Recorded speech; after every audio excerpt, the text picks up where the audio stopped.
Pues ya estamos de regreso. Oigan, para todos aquellos que tienen chiquitines en casa, los niños, el día de hoy en Supermanzana 21 tenemos un gran invitado. Él es el doctor Carlos Dotres, especialista en pediatría. ¿Cómo estás? Bienvenido. Muy buenos días, Solange. Muy bien, y un placer siempre estar aquí. Hoy vamos a conversar de una enfermedad bastante común en el tercer mundo, que es la hepatitis A. El hígado es un órgano muy importante para el organismo. Se encuentra en el abdomen, en la parte derecha. Por encima está el diafragma, que es lo que divide el tórax.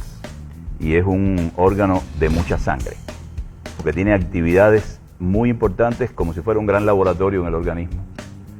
Recibe la sangre que ha pasado por el tubo digestivo y ahí rescata y almacena los nutrientes y además desintoxica la sangre.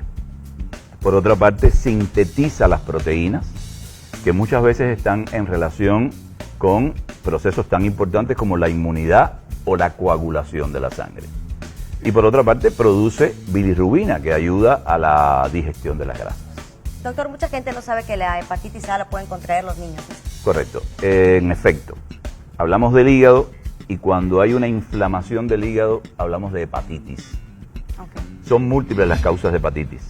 Están las causas infecciosas, virales, bacterianas y por otras razones, metabólicas o autoinmunes, y las que son tóxicas por medicamentos. Hay medicamentos que se sintetizan en el hígado y entonces si se consumen en exceso, pasa con el paracetamol, que es tan común, hay que tener mucho cuidado con eso, y también el alcohol, que es tóxico para las células hepáticas.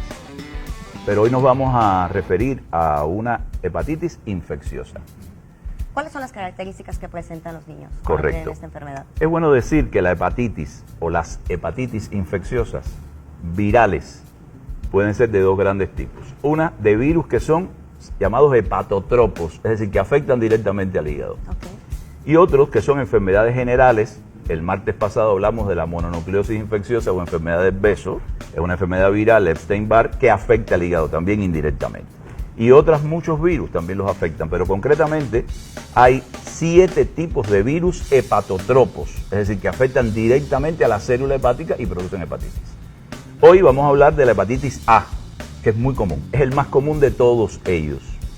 Y es importante decir que la vía de transmisión de la hepatitis A es por la vía llamada fecal oral, es decir, contaminación. Okay. Contaminación de las aguas y contaminación de los alimentos.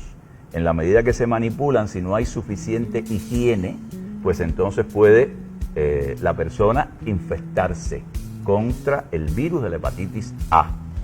También puede ser de persona a persona ese contagio.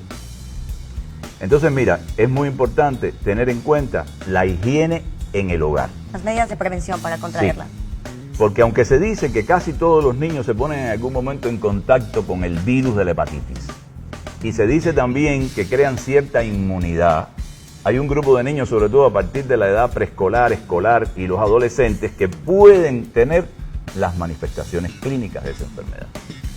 Esas manifestaciones, que es lo que tú me preguntabas, son manifestaciones generales. El individuo, el niño, se ve cansado, decaído, le falta el apetito, es decir, está asténico, que es decaído, anoréxico, con falta de apetito, y a veces tiene una febrícula, tiene dolor abdominal, deseos de vomitar o vómitos, y también una cosa muy importante es que en la mayoría de los pacientes se ponen amarillas la piel. Es decir, la piel y la conjuntiva se ponen amarillas, que es el llamado íctero. Cuando uno ve un paciente con esas características, porque el diagnóstico se hace por la clínica y se hace también por los complementarios. Es decir, ahí como está inflamado el hígado, todas las enzimas hepáticas se alteran. Estamos hablando de las llamadas transaminasas, que todas ellas se incrementan. Y también algunas veces la bilirrubina.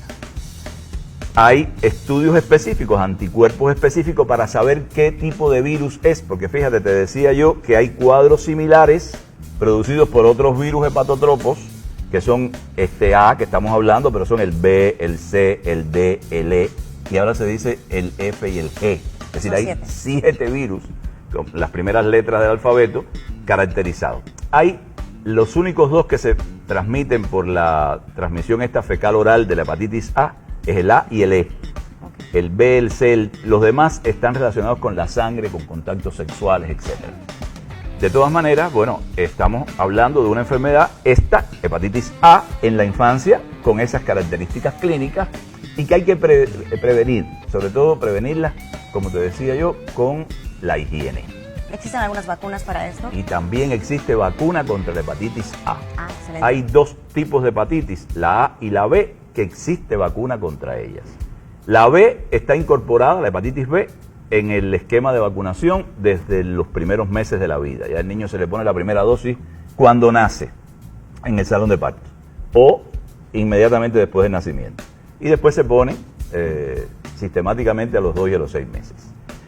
Y la hepatitis A, que no está en el esquema de vacunación oficial, pero existe la vacuna, y en México existe la vacuna, se pone a partir del año de edad. Y después se pone una reactivación 6 meses después. Entonces es conveniente saber que existe la vacuna y que debe ponerse la vacuna. Así es.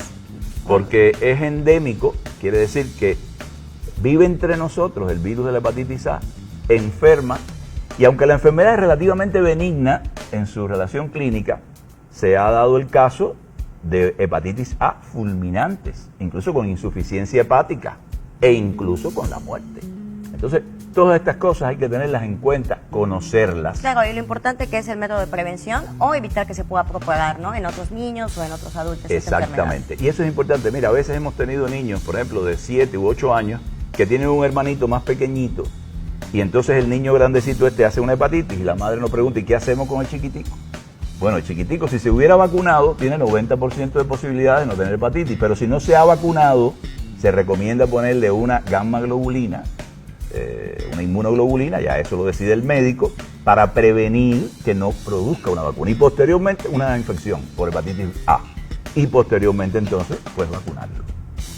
Entonces hablamos que el niño puede contraer esto a partir del año o 2 años de edad. Sí, habitualmente los anticuerpos que le transfirió la mamá por la vía placentaria o por la lactancia materna disminuyen y ya al año de edad prácticamente no se recogen en el niño.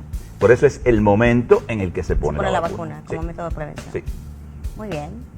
Pues sí. Oiga, doctor, ¿y algunas recomendaciones para las mamás que nos están viendo en casita para todo el tema de la hepatitis A en los niños? Ya te decía, en resumen podemos decir, higiene primero que todo. Higiene, muy bien. Mucho lavado de manos, mucha higiene con los alimentos, ojo con las verduras que hay que lavarlas muy bien, desinfectarlas. Hacer todo eso es muy importante. Los niños cuando están jugando, ojo con las uñitas de los niños porque juegan y entonces hay contaminación de alguna manera. Claro. Ojo con el agua que se le da de tomar. Todas esas cosas son muy importantes porque la transmisión, ya les decía, es por esa vía. Muy bien. Muchas gracias, doctor, por esta vital información. Como siempre, es un placer tenerlos aquí, Supermanzana 21. El placer es mío. Muchas gracias. Bueno, vamos a un corte y regresamos con mucho más aquí en Supermanzana 21.